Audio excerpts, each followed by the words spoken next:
রাষ্ট্রপতি কালার্স প্রাপ্ত ত্রিপুরা পুলিশ এই সম্মান নিঃসন্দেহে গোটা রাজ্যের গর্ব, কিন্তু মাঠের বাস্তব ছবি কি সেই মর্যাদার সঙ্গে সামঞ্জস্যপূর্ণ? সাম্প্রতিক সময়ে ত্রিপুরার বিভিন্ন ঘটনায় বারবার উঠে আসছে এক অস্বস্তিকর প্রশ্ন। আইন প্রয়োগ কি সর্বত্র সমান, নাকি পরিস্থিতি ও স্থানভেদে পুলিশের ভূমিকাও বদলে যায়? ত্রিপুরার খোয়াই জেলার তেলিয়ামুড়া থানার অন্তর্গত জারু ইলিং বাড়ির এলাকায় ঘটে যাওয়া ঘটনাকে ঘিরে সেই প্রশ্নই আরও জোরালো হয়েছে। জানা গেছে, প্রমোদ দাস নামে প্রায় 70 বছর বয়সে এক বৃদ্ধ সড়ক দুর্ঘটনায় গুরুতর আহত হয়ে পরবর্তীতে মৃত্যুবরণ করেন। অভিযোগ, ঘাতক মোটরসাইকেলে থাকা 3 যুবক দুর্ঘটনার পর আহত বৃদ্ধকে ফেলে ঘটনাস্থল থেকে পালিয়ে যায়। তদন্তে নেমে পুলিশ একটি ভিডিও ফুটেজ উদ্ধার করে, যেখানে 3 যুবককে ওই মোটরসাইকেলে দেখা যায়। তদন্তের স্বার্থে তথ্য সংগ্রহের উদ্দেশ্যে জারুইলেং বাড়ি এলাকার এক ব্যক্তিকে থানায় নিয়ে গিয়ে জিজ্ঞাসাবাদ শুরু করে পুলিশ।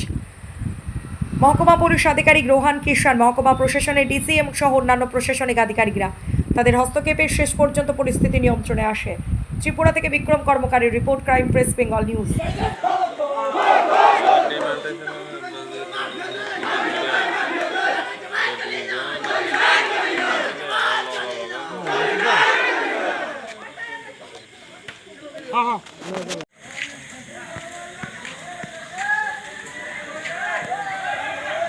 দেশের একটা অ্যাক্সিডেন্ট হয়েছিল, আছে একটা বাইক রাশ এবং লেগজিজেন ড্রাইভিং করে আমাদের এই জাইলং বাজারে ওনাকে ধাক্কা মারে।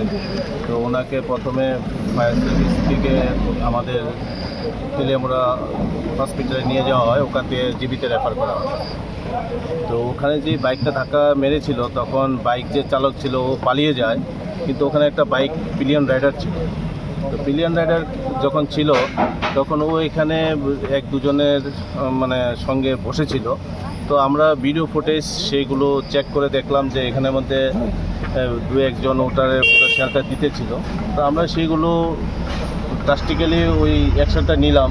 একজনকে ওখানে নিয়ে আমরা যখন কোশ্চেনাইজ করলাম যে পিলিয়ন রাইডার ওই ছবিটা আমাদের লাগবে, সেই ছবিটা আমাদের হাতে এসছে, কিন্তু তদন্তের স্বার্থে আমরা কিছু বলছি না এখন, কারণ হয়তো বা লোকালি হবে, কেউ বলতে চাইছে না। But that will be established as our বিশ্বাস আছে আমার। তো এই জন্য এনাদেরকে কথা বললাম, যেহেতু আমরা সমস্ত কিছু পেয়ে গেছি, প্রথমে দিতে পারতো আমাদেরকে সেই ভিডিও ফুটেজ বা ফটোগুলো। তো যেহেতু এইগুলোর উপরে বেস করে ওরা রোড ব্লকগুলো করেছে, সেখানে এসে কথা বললাম যে রোড ব্লকেজ করে তো কোনো সমস্যার সমাধান হবে না। একটা লোক এবার সিভিয়ারলি ইনজুর্ড হয়েছে, সেখানে সবারই দায়িত্ব কর্তব্য।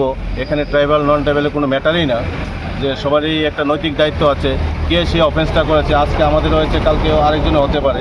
তার জন্য আমরা যেহেতু ক্লুজগুলো পেয়ে গেছি, এদেরকে আশ্বাস দিয়েছি যে যাকে নিয়েছি ওকে আমরা ফের ইন্টারোগেট করবো সকালবেলা। প্রধানকে বলেছি, প্রধান আমাদেরকে এসুরেন্স দিয়েছে যে সকালবেলা ওনাকে নিয়ে আসবেন। আমরা সেগুলো অ্যানালাইসিস করে যে লোকটা হয়েছে ইনভলভ, আমরা ওভার শিওর যে ওকে ডিটেইন করতে পারবো। This is the fact.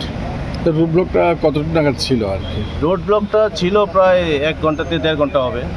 তারপরে আমাদের ডিসিএম সাহেব আসছেন, আমাদের এডিশনাল সাহেব আসছেন, এসডিও স্যার আছেন আমাদের। আমরা কথা বলেছি ওনাদের সঙ্গে। প্রথমে ভেবেছিলাম যে একটা নৈতিক দায়িত্ব বোর্ড থেকে হয়তো বা রোড ব্লকেজটা ছেড়ে দেবে, আমাদের এখানে অফিসার এসেছিলেন, কিন্তু পরে দেখা গেল যে আমাদের ইন্টারফারেন্স করতে হয়েছে। তবে এটা কাম্য নয়। যার অ্যাক্সিডেন্ট হয়েছে এরকম সবারই হতে পারে, আমার আপনার সবারই হতে পারে। তবে হতে গেলে সেগুলোকে আমাদের সবাই মিলেই ডিটেক্ট করতে হবে, নাহলে তো দিনের পর দিনে এইগুলো আমরা একটা কী হবে, ওরা একটা বাড়তি অ্যাডভান্টেজ পেয়ে যাবে, সেগুলো করা কাম্য না। তার জন্য আমরা সেই জন্যই ওগুলো ফুটেজগুলো এবং ফটোগুলো কালেকশন করে নিয়েছি, এবং will sure that will detect the fact. Thank you. Step into a place full of new ideas and opportunities at Techno India University Tripura, where you learn, grow and build your future. A place that truly helps your dreams become a reality.